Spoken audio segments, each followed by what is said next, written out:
مولاي صل وسلم دائما أبدا على حبيبك خير الخلق كلهم مولاي صل. Riwayat datang dari Abdullah bin Busar. Dia katakan pada Nabi, wahai Rasulullah, sungguhnya syariat Islam ini banyak sekali.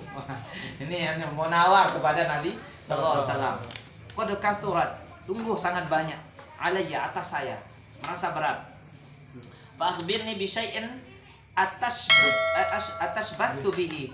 Tolong kabarkan kepada saya tentang satu amal yang saya bisa istiqomah, tetap di dalamnya. Faqala, maka Nabi SAW bersabda, la yazalu lisanuk, seminimalnya beramal itu jangan sampai berhenti lidahmu itu rotban min dzikrillah, basah daripada zikir kepada Allah Ta'ala yang maha tinggi. Qala Tirmidzi, berkata Imam At-Tirmidzi, hadis hasan. Qultu atashbattu bitain matnatan fawqa thumma shin mu'jamatan thumma ba muwahhidan maftuhan thumma ta'un mutamattilah wa ma'nahu ata'allaqu bihi wa astamassaku. Jadi yang dimaksud dengan atashbattu di sini adalah amal yang bisa dipegang istiqomah, dipegang tuh, dijalankan terus. Ini sahabat Nabi datang kepada Nabi, beliau katakan, wah syariat Islam ini luas, banyak, berat, saya merasakan berat, tolong berikan resep satu amal yang bisa saya pegang teguh. Maka kata Nabi, jangan berhenti lidahmu basah dari jangan sampai lidahmu berhenti basah daripada berzikir kepada Allah. Maknanya terus-terus berzikir, jangan sampai kering daripada berzikir kepada Allah. Diriwayatkan Abu Sa'id Al-Khudri radhiyallahu anhu anna Rasulullah sallallahu alaihi wasallam su'ila, sesungguhnya Nabi SAW ditanya, ayyul ibadah afdalu darajatan 'inda Allah Ta'ala yaumil qiyamah, mana ibadah yang paling tinggi, paling utama derajatnya di sisi Allah Ta'ala yaumil qiyamah, di hari kiamat nanti. Qala, Nabi bersabda, adzakiruna Allah katsiran, orang yang senantiasa berzikir kepada Allah, katsiran, banyak zikirnya. Qultu, aku berkata, ya Rasulullah, wa minal ghazi fi sabilillah azza wa jalla, apakah derajatnya akan jauh lebih tinggi daripada orang yang berperang di jalan Allah?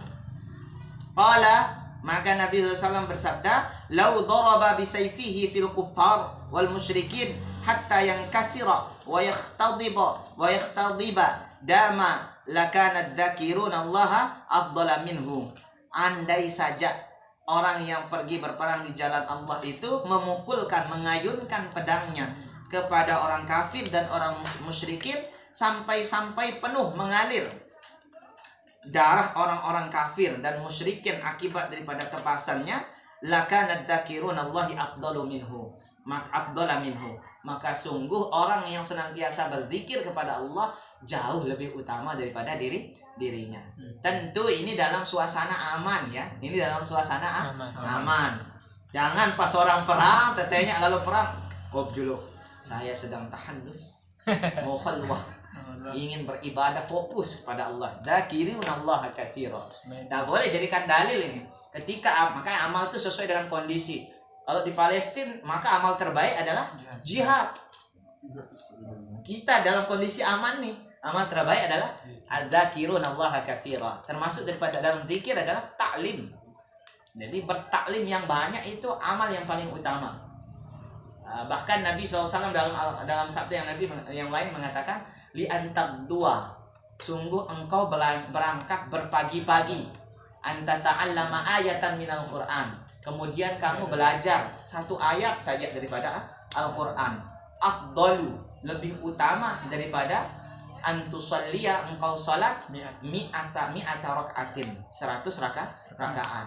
Siapa yang sanggup salat 100 rakaat? Iya, enggak sanggup lah, enggak ada juga model-model meneh kan, enggak sanggup. Tapi belajar satu ayat Quran, antum duduk, dengarkan, buka kitabnya, baca, dobit. Paham enggak ada urusan. Yang penting belajar. Belajarnya itu kata Nabi SAW jauh lebih utama daripada orang yang sholat sunnah 100 rakaat. Insyaallah 100 rakaat. Kan dia tidem pas ta'lim. Jangan tidur ketika ta'lim. Kalau antum tidur ketika ta'lim, sama seperti orang sholat 100 rakaat tapi tidur. Ada pahalanya apa enggak? Enggak ada. Batal sholatnya, lupa semua. Jadi usahakan kita konsentrasi penuh belajar bagus. Jadi bagian apalagi yang dibahas tentang hadis-hadis Nabi, ayat-ayat Quran yang mengingatkan kita pada Islam, meneguhkan akidah, iman, ibadah kita. Nah, ini berfaedah, berpahala dan jauh lebih utama daripada 100 rakaat sholat sunnah. Nah, kalau ada pilihan sekarang mau sholat sunnah, waktunya masih luas sholat sunnah ini. Sementara waktu taklim ini sudah mepet, hanya jam itu aja ada taklim, di jam lain tidak ada.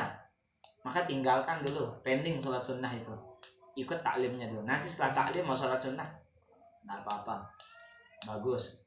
Apalagi kalau untuk urusan-urusan yang tidak ada faedahnya, nongkrong lah, apalagi mabar, main game, mabar ya. Alhamdulillah. Atau acara-acara yang kira-kira antum kalau tidak hadir, acara itu tetap jalan. Tidak ada faedahnya antum hadir dengan tidak hadir. Tahlilan di tengah masyarakat, misalkan tepesila si batur kan. Insya Allah kalau kita tidak datang, kecuali antum tokohnya kan, jadi tukang doen, dia hadir kan batal. Tapi kalau antum sekedar milu mangan, tanya tahlilan, bilin, lebih bagus untuk ikut taklim. Apalagi tahlilan kemudian dijadikan bahan ikhtilaf dalam kajian fikih ya. Kalau toh antum menganggap tahlil itu boleh, tahlilan tuh tidak masalah misalnya, tapi ketika dia dibenturkan dengan jadwal ngaji rutin taklim, tinggalkan yang itu, menuju ngaji rutinnya. Tinggalkan masalah dunianya, urusan bengkel, motor, urusan mangan, urusan lain-lain. Kalau sudah datang jam setoran hafalan, sebab setoran hafalan antum ini waktu yang tidak mungkin dikembalikan lagi, dan itu jauh lebih utama daripada urusan-urusan duniawiyah tadi. Apalagi uas bau waktu sampai 3 jelo 4 jelo dia bilang dulu fokus hafal setor. Kalau sudah setor, insyaallah mudah pekerjaannya. Saya punya kebiasaan ya, tahadus bin nikmah. Saya punya kebiasaan kalau punya satu masalah pekerjaan yang sulit sekali selesai, entah itu penelitian, tulisan, pokoknya deadline waktu mepet sudah, atau ada masalah yang sulit sekali saya selesaikan, urusan dunia yang sulit sekali saya selesaikan, termasuk fisik yang kurang sehat. Biasanya saya mengawali ikhtiar dunia itu dengan baca Quran dulu, taklim baca Quran, selesaikan dulu setengah juz, 1 juz. Jadi waktu itu akan terasa lebih berkah dia. Setelah ngaji baru taruh Qurannya, fokus bekerja. Nah itu seperti ide itu kayak ngalir, jalan terus. Molah selesai. Orang yang bekerja 1 harian buat itu, kita bisa selesai beberapa jam. Nah, kenapa? Berkah Quran, berkah daripada Quran. Kan denek susah kalau si dunia. Main-main leha-leha itu gampang. Tapi jadi orang yang alim, orang yang paham agama, kemudian mengerti hukum-hukum dalam agama, paham 1 ayat itu sulit ini. Sulit. Antum cari dia. Kalau main-main, orang yang tak belajar pun bisa. Bahagia dengan cara yang sia-sia itu banyak orang yang bisa. Tapi bahagia dengan dapatkan Quran dalam dada itu hanya orang yang berjuang saja yang bisa. Warawina dan diriwayatkan dan kami riwayatkan fihi di dalamnya wa fi kitab Ibnu Majah dan dalam kitab Ibnu Majah an Abi Darda radhiyallahu anhu, dari Abu Darda radhiyallahu anhu, qala dia berkata, qala Rasulullah sallallahu alaihi wasallam, Nabi sallallahu bersabda, ala unabbiukum bi khairi a'malikum wa azkaha inda malikikum. Perhatikan, maukah ku sampaikan kepada kalian bi khairi a'malikum, dengan sebaik-baiknya, tentang sebaik-baiknya amal kalian, wa azkaha, dan semurni-murninya, inda malikikum, di sisi Rabbmu, di sisi Allah, wa arfa'iha, dan setinggi-tingginya, fi darajatikum, di derajatmu, wa khairil lakum, dan sebaik-baiknya amal bagi kalian, min infaqid dhahab wal waraq, daripada kalian menginfakkan emas dan warak ini bukan fiddah, berperaknya. Apa warak itu, coba dicari di kamus. Buka kamusnya.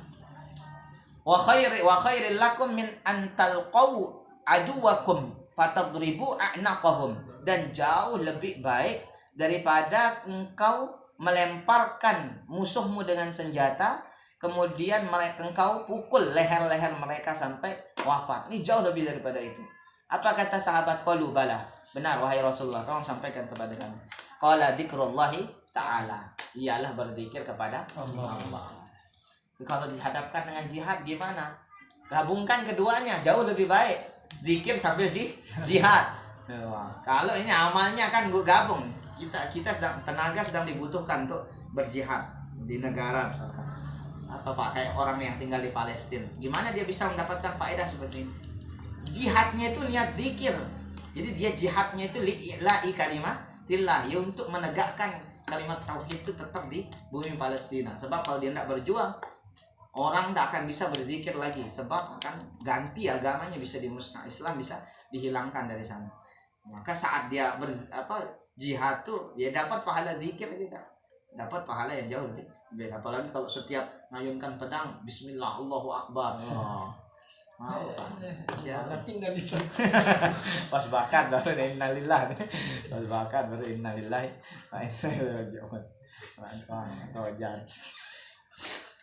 قال الحاكم أبو عبد الله في كتاب المستدرك على الصحيحين هذا حديث صحيح هذا حديث صحيح الإسناد.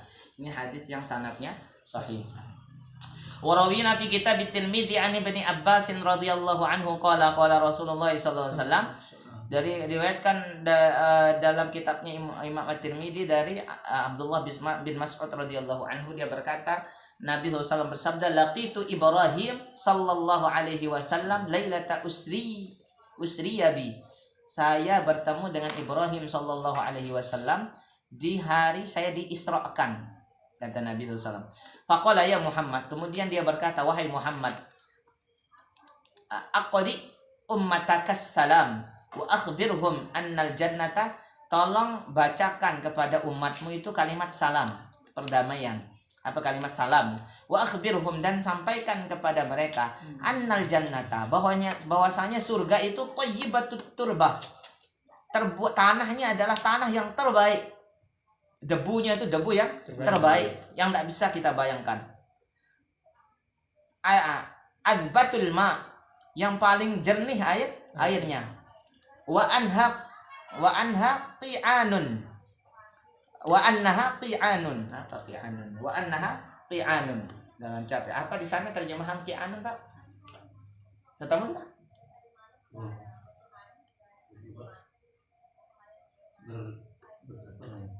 Dan bahasanya surga. Lalu dia berkata, wahai Muhammad, sampaikan salamku untuk umatmu dan beritahukan kepada mereka bahwa surga itu tanahnya indah, tanahnya indah, hatinya tawar, dan tanahnya rata, tanaman. Wa annaha dan apa saja tanahnya qi'an itu rata, bisa diartikan? Iya. Qi'an, belum sempat saya lihat tadi di kamus. Wa anna girasaha, dan bahwasanya tumbuh-tumbuhan daripada surga itu dari mana? Subhanallah, walhamdulillah, wala ilaha illallah, wallahu akbar. Saat kita sebut ini tumbuhan di pekarangan surga yang nanti kita huni. Surganya Riyadno, berapa kali dia baca subhanallah sampai Allahu akbar. Serimbun itu tanaman yang dia miliki di kebun surganya itu. Menjarang-jarang ya gersang, tidak ada apa-apa. Saat orang lain makan buah enak-enak, kita kehilangan pohon ini. Makanya ahli surga itu bisa iri dia dalam satu riwayat. Apa irinya? Iri karena banyaknya tanaman saudaranya yang lain yang menghuni di surga lain, sehingga dia menyesal. Ternyata dulu zikirnya jauh lebih rendah, lebih sedikit daripada kawan di sebelahnya, tetangga surganya. Padahal satu asrama, satu komplek tinggalnya. Ternyata teduh-teduh Riyadno dilihat subhanallah, alhamdulillah walaikum. Sejalan dia kemana-mana selalu takbir, tahmid, tahlil, kemudian membaca kalimat hauqalah seperti ini. Tumbuh semua tanaman-tanaman surga. Kalau masuk surga, ya pohonnya jelas ada kan. Masalahnya sekarang kita ini masuk surga apa enggak pohon doang di surga kan. Orangnya ngantri dulu, tapi husnuzan sama Allah. Kita husnuzan, jangan pede tapi husnuzan. Kepedean tuh enggak boleh. Oh saya ini kan ahli surga. Ini namanya kepedean ini. Kepedean dan merasa aman daripada adab Allah. Ini enggak boleh. Tapi kalau husnuzan kepada Allah, gimana cara husnuzan? Masa segini amal saya ini Allah tidak akan pandang. Kita ikhlaskan hati Allah. Saya sudah ikhlas ini. Subhanallah, alhamdulillah, wa la ilaha illallah, wallahu akbar yang kita baca ini ikhlas ya Allah. Masa iya tidak akan tumbuh pohon surga? Sementara Allah telah janjikan melalui lisan nabinya yang mulia. Kan kita husnuzon. Ketika Nabi sudah katakan demikian, setiap kita zikir itu kita yakini nih, oh tumbuh pohon surga. Entah apa lolo apa jadi anak itu kan? Ya tergantung ikhlasnya lagi kan. Pohon togi. Warawina fihi an Jabir radhiyallahu anhu an Nabi sallallahu alaihi wasallam, dan kami riwayatkan dari Jabir radhiyallahu anhu dari Nabi sallallahu alaihi wasallam, qala, dia berkata, man qala subhanallah wa bihamdihi gurishat lahu nakhlatun fil jannah. Nah, ini dia lagi yang menegaskan hadis ini. Siapa-siapa yang mengatakan berzikir dengan kalimat subhanallah wa bihamdihi gurisat lahu nakhlatun fil jannah, akan ditumbuhkan baginya satu pohon korma di dalam surga. Hadis ini statusnya hasan, makbul untuk dijadikan sebagai dalil agama. Wah, diyakini nih dalam hal akidah kita yakini. Dalam hal akidah kita yakini. Apa bacaan tadi? Subhanallah wa bihamdihi. Wow, tumbuh pohon korma. Kualitasnya tergantung nih. Ya. Apakah itu korma yang berbuah atau arak lulun doang yang arah buah? Nah, lihat. Nah, jangan-jangan kormanya juga korma yang busuk, sebagaimana hati kita kemudian busuk ketika mengucapkan kalimat subhanallah wa bihamdihi.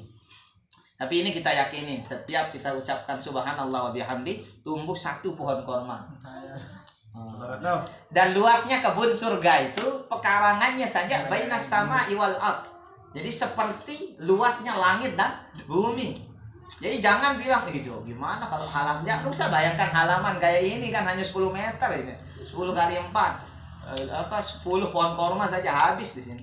Tapi kalau luasnya surga yang paling rendah, surga paling rendah itu diperuntukkan untuk orang yang paling terakhir masuk surga nanti.